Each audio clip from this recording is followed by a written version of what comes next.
Seriously.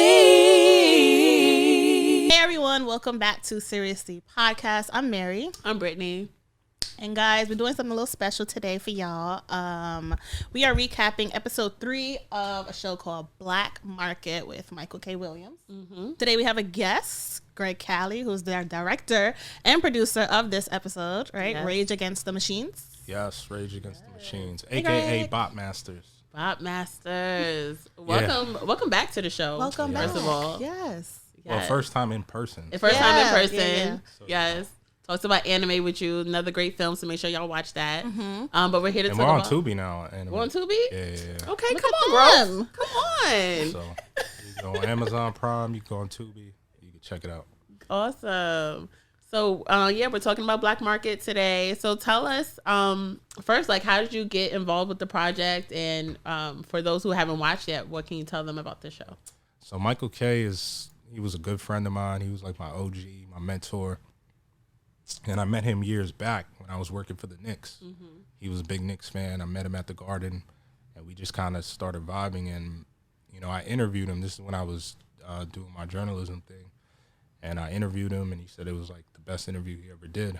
And we just kind of stayed in touch. Like, he had a celebrity birthday party he invited me to, and it was like 50s themed, and I had like my 50s suit on. Okay. I had to go to a thrift shop. Like, this thing didn't even have a belt thing. It was like elastic. What? Yeah, it was crazy. And like Common was there. All these people were there. It was crazy. And we just always stayed cool. And like, he would just monitor my career as I was coming up. And a few years ago, he did a documentary with Vice and HBO.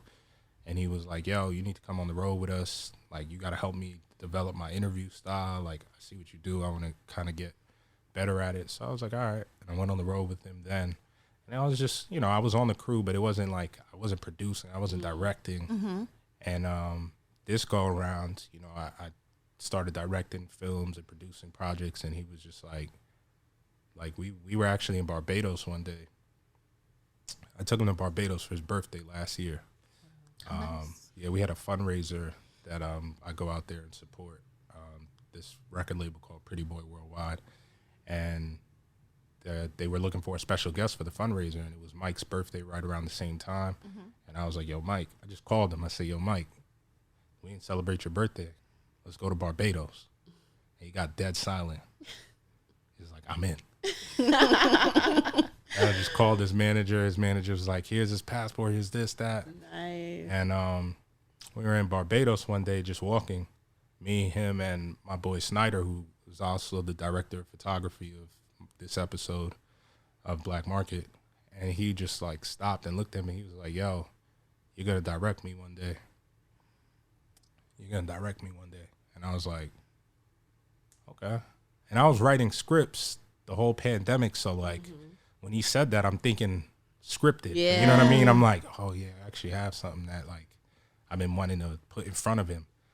And then fast forward to months later, I'm directing him in a non-scripted world, which actually now is more special to me because I got to direct him as himself, as Michael K. Williams. You know, these are his last appearances as himself. He's not playing a character, he's being himself.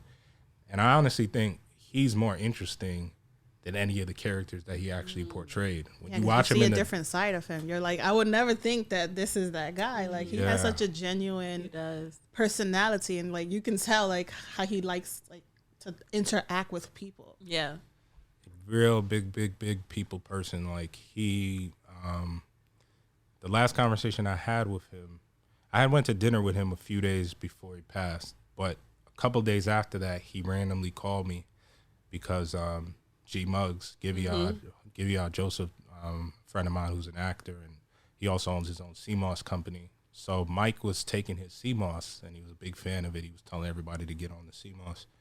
And he called me in the morning because when we were at dinner, Giviad was telling him that he spent the pandemic in Grenada with his girlfriend's mother and all this stuff.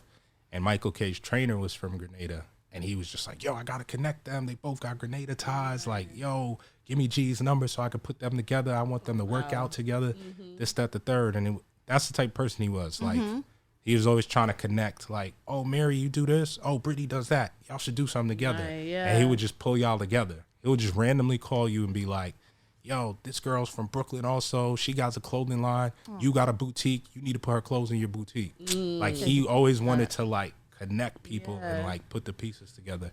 And a lot of that flows through in the TV show. You definitely see that for sure. So if you've never seen Black Market is like, it's a docuseries, first of all. So it's non-scripted. This is real life events. And Michael K. Williams is essentially going into all these underworlds, all these little, for those who don't know what a black market is, it's like an under the table economy, like a business that isn't necessarily legal. So in season one happened like 5 years ago, and it got a lot of acclaim, and they went into the like carjacking scene, into the scene of people drinking lean, into the scene of gun running across state lines. So they're showing you like the business of it, the people that are doing it, why they do it. It's like a real exploration into like why these things are happening. Yeah. So that's what season 1 touched on. Season 2 is more like social. It's more stuff that affects every single person on a daily basis. It's a little bit more contemporary. You know, it's this episode that I directed. I was producer on the series, and then I directed this particular episode. And like we said, it's called Rage Against the Machines, and we kind of go into bots. Bots are computer programs that are designed to act like humans online, only lightning fast and far more efficient. Some people use bots to buy up high-demand products, jack up the price, and resell them for a big profit. Others program bots to rack up fake streams on Spotify or generate likes and comments on their social media pages to appear more successful than they really are. The lines are so blurred between legitimate business and these fraudulent schemes that you can't really tell which is which. For those who don't know, bots are like the reason you can't get sneakers on the sneakers app, the reason you can't find concert tickets, the reason these things sell out in 30 seconds is because people are using these computer programs to like instantly buy it all up and then resell it. So that's why when you want to go to Jasmine Sullivan's concert, sold out, and now you see the tickets on Ticketmaster, $500, because they're just using bots, buy them all up. It's essentially scalping. Yeah. But now you're using a robot to do it. Instead of waiting in line and buying it yourself, you got a robot doing it. Even social media bots, the way people are messaging you from bots, you think you're talking to real people. Like, so we go into all of that stuff. And Mike, you know, he really wanted to make it something where he could help the people in these worlds change their life, give them inspiration, give something back to them, and really like empathize with them and find out why they're doing it. Yeah. Like what is going on in society that's making people do these under the table things. Yeah, that's great. And Michael K. Williams, I feel like I just love watching him talk to these people because it's like he wants to learn. Like he's literally taking notes. Like, wait, really want to understand. Like you said, like empathize with these people. Like I love seeing him in the cypher scene and just like he said, let me show y'all how it's done. Right. Like and just like talking with them. Everybody just like it's like real community. Like I love that. Yeah, like he's like these are my roots. Respect. Yeah. And it surprised me because you know when I was creating the treatment for the show, I was like, yo, we're going to Baltimore. We're starting in the music world. And I was like, how do we take people in on an entry level, right? Like we're going into the music industry and I want y'all to have an entry level experience before we get to the complex topics. And to me, I was like, the cypher is the essence of like entry level. Like before you get into a studio, you got to go to a cypher. Like you don't just jump in a studio. Like you got to rap with your friends, then you might rap with a group of random people. So I was like, yo, it has to be a cypher. But I never planned for Mike to be rapping. I didn't even know Mike could rap. I'm the Baltimore bad guy like the old Georgetown Hoya. Gun for hire, equal opportunity employer. Hip-hop's grimiest star and I'm prepared to spar. I'm a long-distance nigga and I can take rap far. Now imagine the famine he experienced in the game. Out here co-signing cowards and lusting after lanes. Now Omar got a chance to breathe life back in it. See, I'ma flip it and spin it, and for a small percentage. Fatigue will make you bleed, but I'm in great shape. I'm a beast on this tape, and law enforcement hate. When I'm in relaxed mode, bad guys' hands fold. Cause these streets get cold, but who rushing to grow old? This life ain't promised, and I'm enjoying my freedom. So respect the man, cherish the moment, and be happy to meet him. See him all, greet him, pay tribute if you could. Man, I'm so gone with the goods. Omar is the motherfucking hood. You don't know this who I am. It is. We were waiting for him to get to set, and production was trying to like get me to like end the scene. Like, oh, we got enough cypher shots, and I was like, nah, Mike needs to see these young like hungry artists. Like, he's gonna enjoy this. Like, this is gonna be a great moment. And like, he gets on set, and like, he's just like, yo, hold on a second, I want to join the cypher. And I'm like, huh? Like, wait a minute. What you talking about? I'm like, yo, y'all might want to stop recording. We don't need Keep to do it rolling. this. Keep it rolling. He killed it though. And he killed did. it. He had bars. And I was Yes. like, oh my God. That was like one of the moments when I was just like, damn, like, this guy's not a regular human. Yeah. Like, this guy is like, I don't care what he got into, because, you know, he was a dancer before he was acting. He used to dance for like backup for like Madonna and Yeah. you know, all these people. So he used to go on tour with them and do all that.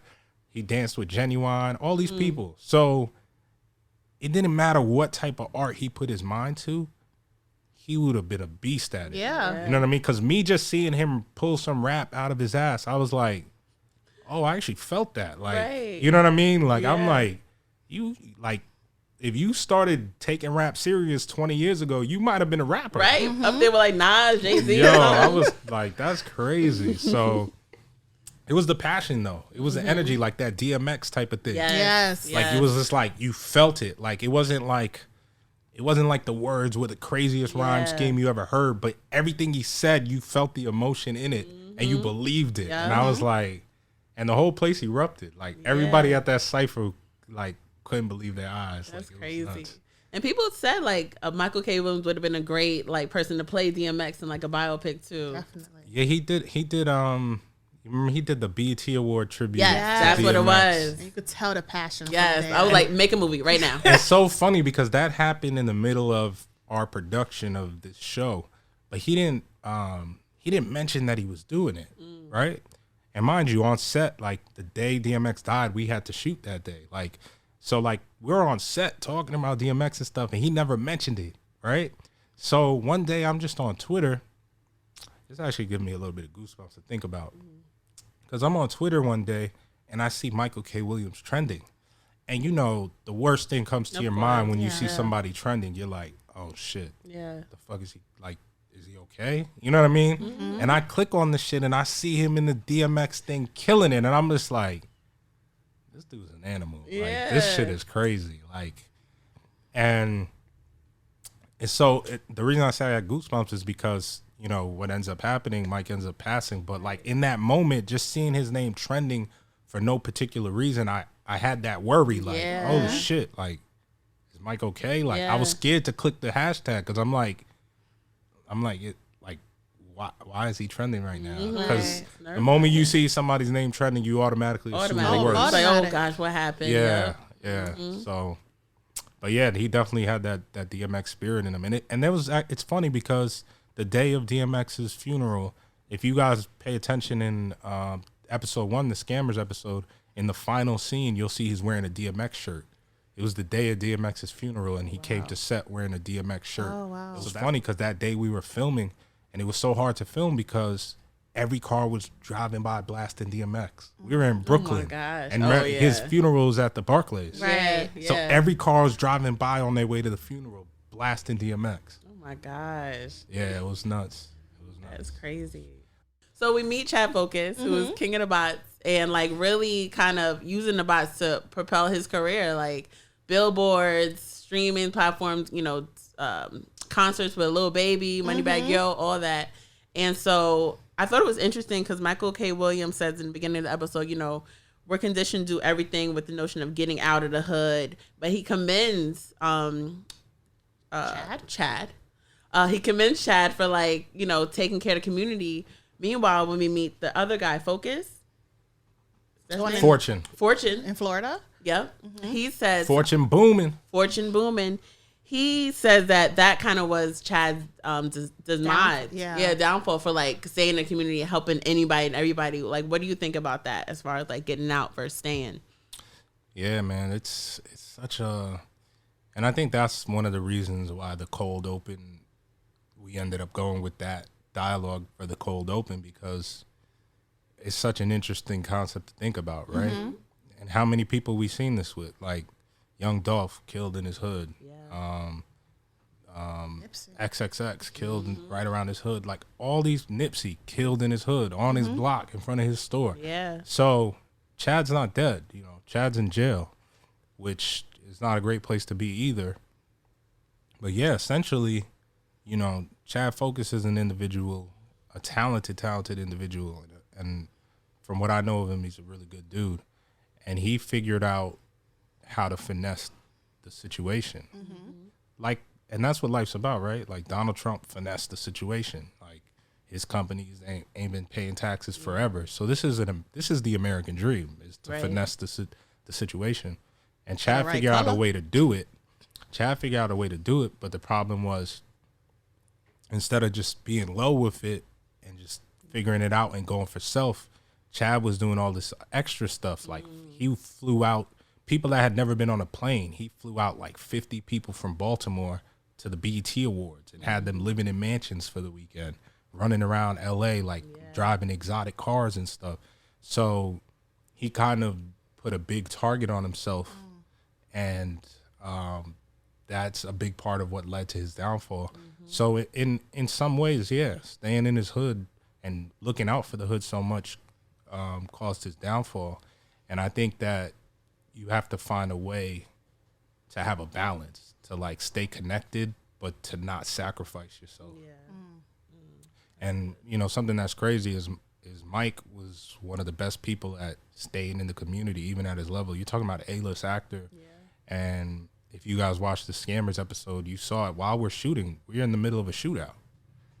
Like, there's no security. There's nothing. It's us with a couple cameras and a microphone. Like, and shots are firing, and he's in it. You know what I mean? Oh my God. You see him talking to scammers, and there's live guns on the table, and it's like he's one of the very, very few individuals that can get that type of access and respect from the hood just because of who he is as a person, his energy, what he's done, the way that he's represented those communities on screen. So not everybody can do that. It's a very, very, very tough thing to do. And I think we definitely need to find a way to stay connected to the community, but not at the expense of ourselves. So Chad, he was sentenced to what, 30 months, right? He was sentenced to, his sentence was 36 months. 36? I believe it was 36. Yeah. Maybe it was 30 months. I think it was 30, 32, something like that. Yeah, and that was 2021 that he was sentenced. Yeah, his sentencing date was May 5th. Maybe it was Cinco de Mayo. I think it was May 5th he got sentenced. Okay. Yeah. So what, like in a year? Good behavior. He should be. He actually went in like maybe August or late July. Okay. You know, they gave him a little bit of time to get his stuff together. So I think 18 months, hopefully, you know, he'll be back in 18 months. Good behavior and things like that. He was facing like 10 years, right? They were trying to give him like. Oh, his original thing was like 60 years or something like that. Madness. Yeah. Crazy. Yeah. You know, they threw all these little ticky-tacky laws that they haters. can just, That's you know, what it came back down you up. to, really. There's people that commit murder and don't face those type of years. Right. Yeah. You know what I mean? So, you know, I think there's definitely something to be said about the legal system and how they determine the crime for the punishment. The laws don't ever seem to really add up, right? Right. And it always seems to negatively affect people that look like the three of us Exactly. more adversely than it does people that don't look like us. Yeah. The way he described it, like the people coming to his house, putting guns to his son, his mother's like. Not unnecessary. Completely unnecessary. But they like to prove a point. That's what Yeah, they want to make an example out of you so that people hear about it and that message goes across. fall in line. If you fall in line, you're gonna say, "Oh man, this dude took some risks and that ended up happening to him. I'm not gonna do nothing." Yeah. I mean, he said it best. Like, Feels like the game is rigged, huh? When Chad is facing years in prison for stealing from a fraudulent company, yet no one from that company faces any jail time. Rich corporations get the FTC. Up and coming millionaires get the FBI. That was one of the concepts that like really makes you stop in your tracks. Like, you're like, oh, you see these big companies paying $1 million fines. And then you see, like, our people going to jail for essentially the same type of crimes and stuff. Even white drugs versus black drugs, there's different punishments, right? Because it's like, if you look at the punishments for cocaine versus for crack, it's 2 different punishments. That's crazy. That's the world we live in. It's unfortunate.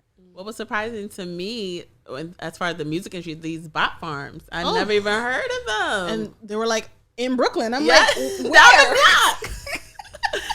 These underground stream farms are so embedded in today's music business that the entire industry has been compromised.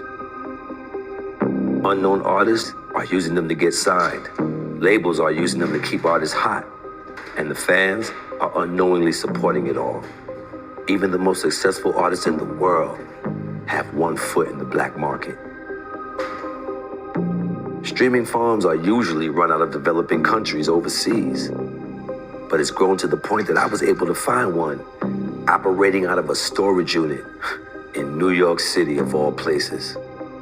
So a recording artist will come to you and pay you to sit here and stream their music to run the numbers up. Yep, yeah, just basically just run the numbers up. Some people ask for 100K, 200K, just to get really the appearance of their music to look good when people go to their page. Oh, this song has X amount of plays, let me listen to it. And I gotta make sure he was like, you don't know me. he made sure to like fulfill his identity.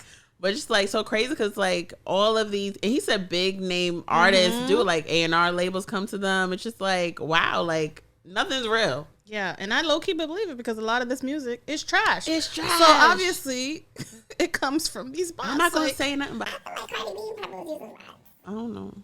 You know, so here's the interesting thing, right? So bots can create enough noise for you to cut through. Yeah. So let's say Cardi B was using bots, right? And I don't know that to be true, but let's say she was. Right? Bodak Yellow, she used bots, and then everyone says, yo, this song has 1 million views. What is it? And somebody listens, is like, oh, it's actually hot. Yeah. That could have been the first real listen. Yeah. That 1,000,001 listen could have been the first human listen. And now they're like, yo, there's this really hot song. Now you go to your friends.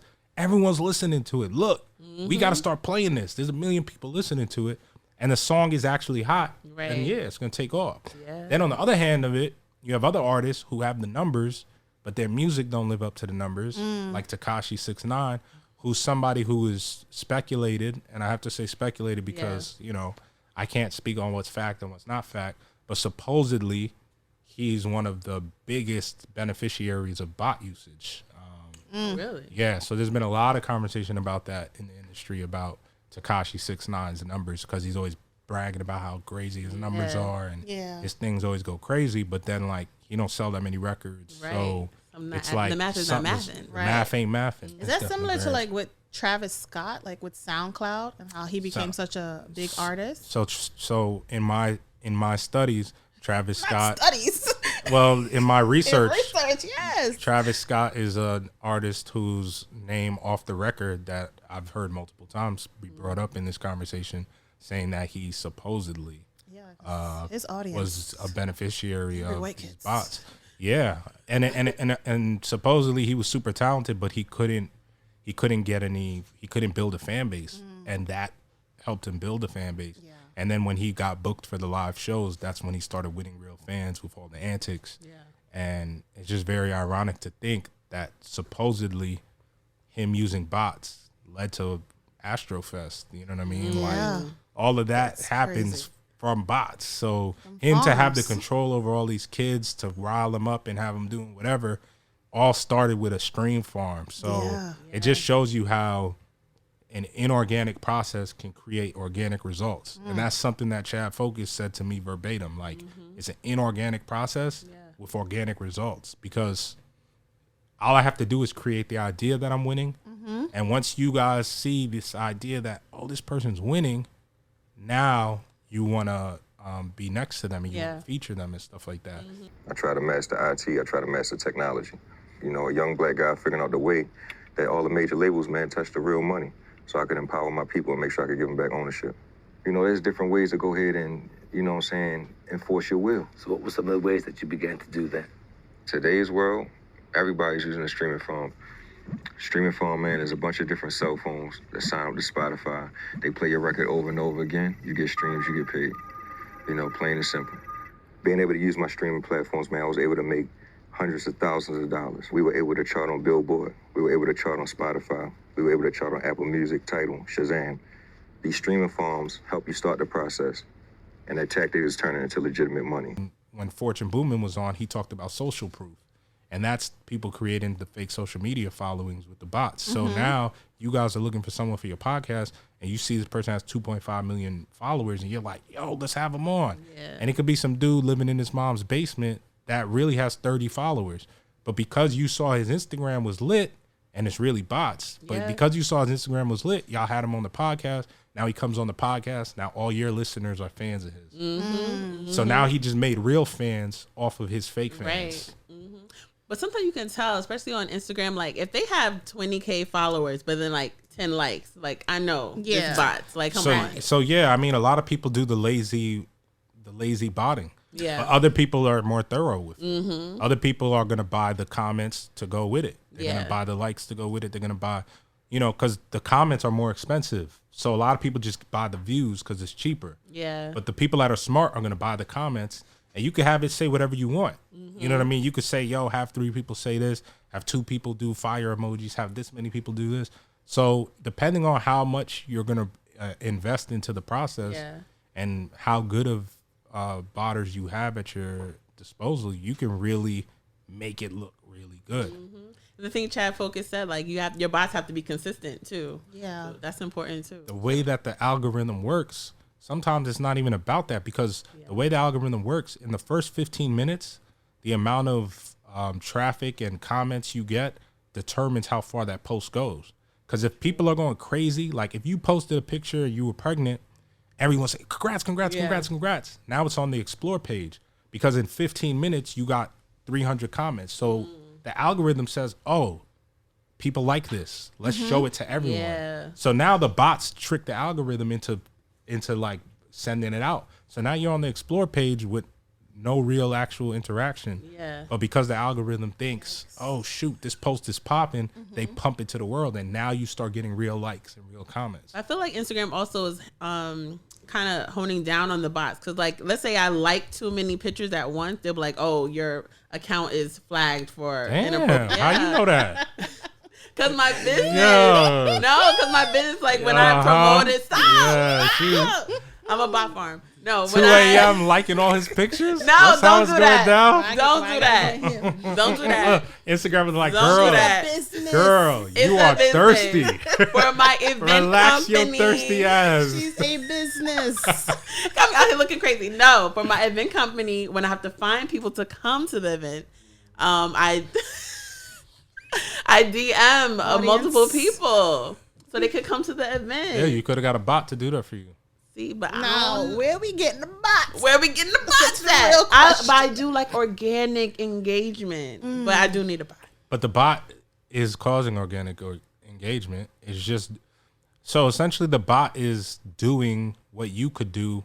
So instead of, like, let's say we had to paint 1,000 paintings, right? Exactly the same. You're just programming something to do it for you. So it's doing the same thing you would be doing. The same message you would be sending out, the bot is sending out. Right. And now you don't have to sit here copying and pasting them all the time. And you do have control over it, right? Because you could be like, okay, I just want to make 3,000 followers. Or is it like once you get the ball rolling, like there's no stopping No, I it? think, I mean, I'm not a botter, so I don't know the specifics, but I know that it's a program. So you can tell the program, hit up 500 people or hit up 100 people or whatever you program it to do, you know? We gotta pay. It's money for these things. So It there's is. apps, It is money. that do it. I'm not a sneakerhead, but one day I'm like, oh, I want some Jordans. Let me just go on footlocker.com. It's like, no, you can't just go and buy sneakers. No way. You have to do these apps and stuff. But I didn't know how deep it was, like these bots and stuff. I'm thinking like people just, resell. Maybe you just caught it first. But just like people just bought like we see a guy in Queens just bought like 9. Just talking to Michael K. Williams. I just bought 9. And the bot did that for you. Yeah, it did that for me. Okay. It's like, it's crazy. It's just Right. so crazy to see, and they're making so much money off of this. Yeah, there's one kid that showed us somebody who brought over $1 million worth Yeah. of sneakers using his bot. Yeah. He's like, what, 16? Yeah, Yes. 16 years old, and he Hire programmed me. this. Please. Jason is making $50,000 a month on bot subscriptions alone. This kid is making bank. This is where like the magic happens. Yeah, he's living. That's my young boy Jason. He's actually 16 and he's in college right now. He's like a mini genius, and he creates the technology that pretty much is breaking down all of these companies. Right. Were you shocked by anything that you learned? Yeah, I think I was shocked just by, we also went to StockX. You don't see it in the episode. There's only so much you could fit in the episode, but we actually also went to StockX, and I was a little bit shocked to see that their whole stance essentially was, and this is my own interpretation, so don't, I'm not a spokesperson for StockX, but their whole stance essentially was, as long as the product is real, we will help you sell it. So essentially, they don't care if you rob somebody for those sneakers. They don't care if you kill someone for That it. ain't they They don't care if you use bots to get it. They're just like, yo, is the sneaker real? Right. We're going to authenticate it and help you sell it. And what that means is that you have a multi-billion-dollar company that is pretty much helping people that are, sneaker botting is not necessarily illegal yet, as you saw in the episode, but they're helping people that are living in that gray area and violating the terms of services of these companies. They're an accomplice in what they're doing. They're helping them. You know what I mean? So if I steal a shoe off your foot, I can go sell it on StockX. So that would make them an accomplice to my crime, because somebody got to help me move the product, right? So in a lot of ways, I was shocked to hear that their mind state was so like, we don't really care where it came from. You don't have to show us your Oh, proof but of the money. purchase. Business. Yeah. That's what it comes down to. Yeah, but at the same time, I can't place that responsibility on them. So I understand, they created their business out of the need from people like you and me who want products, and we want to make sure the product is real. So they're also doing a service for us, whether we're buying stolen goods or buying goods that are botted. At least we know it's real, because you're going to spend a lot of money on it. So at the same time, I do have to give them props for making sure that our products are legit. Yeah. So that was a little bit shocking. And then, I was very adamant about us going into the sneaker world once the conversation of bots began, because I was just like, yo, I see my friends posting this all the time. Like, yo, I didn't get it on the sneakers app. Didn't get it. Didn't get it.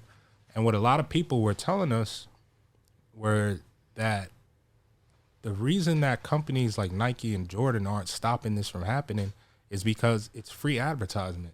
When y'all online complaining that you didn't get the shoe, now everybody gets to see that shoe is out. True. And it raises the profile of the brand. So now you look at Nike in a more exclusive kind of way. Like, yo, I got to get the next Jordan. I didn't get the last one. I got to get the next one. So a lot of times people enter the raffles for shoes they're not even interested, just because it just feels like a sweepstake. Like, it's just like, oh, I won. I got the sneaker. And it's like, you don't even like that shoe. You don't. But because it's so hard to them are get not it, even that cute. yeah. So it kind of helped the sneaker botting help these shoes become hotter than they really are. Right. You know what I mean? So Kanye West just did this deal with Gap, and his deal is so valuable because whether he makes good clothes or not, these botters are going to buy it as soon as it drops. So I saw a photo of somebody wearing the Kanye jacket. It finally shipped, and he was wearing it, and he looked like a jackass. It's such an ugly coat. But because of the hype beast culture, Yeah. and because the botters brought it immediately, and it felt so exclusive, you had to have it. Yeah. Yeah. Now you went on StockX and brought it, and you got it, and you look like a jackass. That Looking fear of dumb. missing out. Like, people just, I have Yes. to know what's trending. I have to have it. I have to have that exclusivity. And it's like, It's crazy how we all think like that now. Yeah, and so that was what was interesting to me, how much this thing benefits the actual companies that products are being flipped, the resale market. Because I always wondered, like, why aren't they putting a stop to it? And to see that angle of it, it was like, oh. And then it's also like, we don't have to deal with having inventory. If I'm a company and I make, this is our candle, right? So if I have 100 candles and I got to wait 10 weeks for people to buy it, that's a space in my house or in my factory that's taking it up. But if one guy tells me, yo, I'll buy all 100 and resell them, you're like, yo, I made the money I wanted to make, and now I don't have to deal with the inventory. Go ahead, do what you want. Do what you want. I already met my sales goal. True. So ain't nothing to worry about. True. That's true. What's the most valuable piece of information or words of wisdom that Michael K. Williams gave you working with him? Whew. The most valuable piece of information working with him. I think it wasn't all in one piece, but it was really he really was teaching me in his grooming process. He really was teaching me to take control of my crew, to yo, you're the director, run your crew, make them follow you. He really, which I already knew, but he was just doubling down on it. He really wanted me to be more firm with people and really tighten up the ship, which is good to know. And he also taught me a lot about the racial dynamics of the industry and just how things weren't really balanced and wanting to change that. And community, brotherhood, really lifting people up. You have I own my own production company and he had his own production company and his goal was yo, I'm never going to be a minority on one of my productions again. That was one of the last things he said to me a few days before he passed was yo, moving forward, I'll never be a minority in one of my productions. If it says my name on it, ain't never going to be, black is never going to be the minority in the production. So that was something I learned where it's you can leverage your name and who you are and the work you do to level the playing field in terms of culturally. And that was big.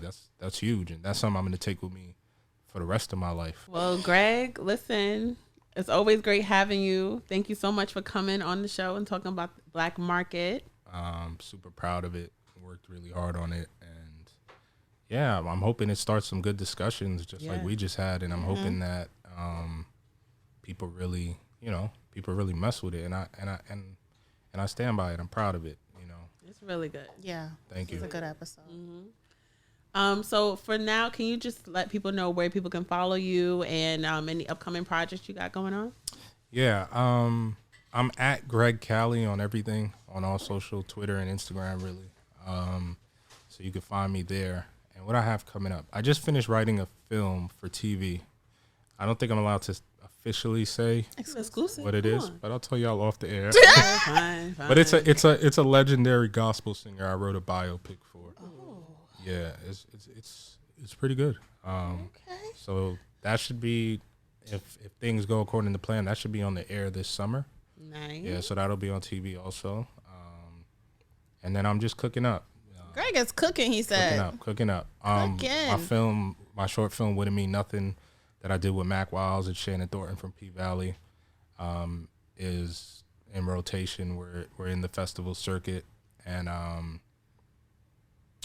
yeah, we're going to be on Fox Soul soon with Vivica Fox, streaming that film also. So keep a lookout for it, Awesome. And Black Market, you can watch it Mondays on Vice TV at 10 p.m. At 10 p.m. Mondays at 10 and ViceTV.com. You can watch the episodes back. And if you don't have that, you can get a Philo TV trial, 7-day trial. You could binge all the episodes. Find a way, y'all. Find a way. $25 for the month. You can go see all them episodes. And then, yeah, so that's what I have, because I don't have cable at home. Okay. I stream everything. Yeah. So I got me a Philo TV so I could watch it live. Come on.